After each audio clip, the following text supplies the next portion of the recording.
The Americanization of Queen Charlotte's story. Netflix is often charged with Americanizing all of their productions. It's everything that we expect from an Americanized adaptation. What ends up happening is that a lot of American tropes and perspectives kind of get pushed onto stories that aren't inherently American. And with Queen Charlotte, Netflix absolutely knew that they were going to make so many changes, a disclaimer was required. It is fiction inspired by fact. The first Americanization is the Great Experiment and racial integration. The U.S., the independence of the colonies, was also called the Great Experiment or the American Experiment, because the U.S. is considered to be a government founded by the people for the people, which is honestly such a romantic view of the U.S., and it absolutely makes sense to throw it into a romance. The second thing that got Americanized, and this also definitely happened in the Bridgerton series, Queen Charlotte is portrayed as very much involved with the British court, kind of deciding who marries who and who the diamond is for the season. May God have mercy on their souls.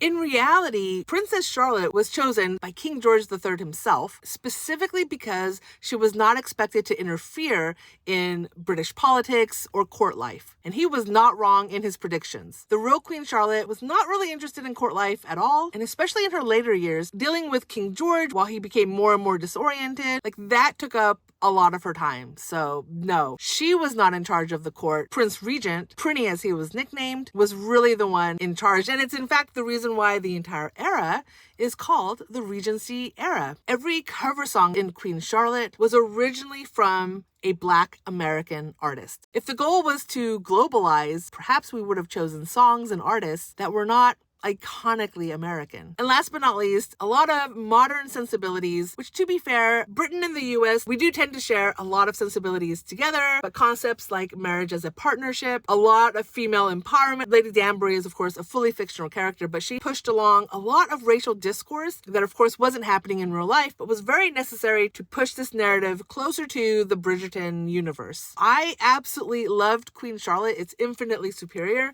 to the Bridgerton series, but we do have to realize, especially when talking about a real life person, Queen Charlotte did exist. It's just important to have some awareness of how much and how frequently we're pushing American narratives and storylines, especially to the histories of other countries.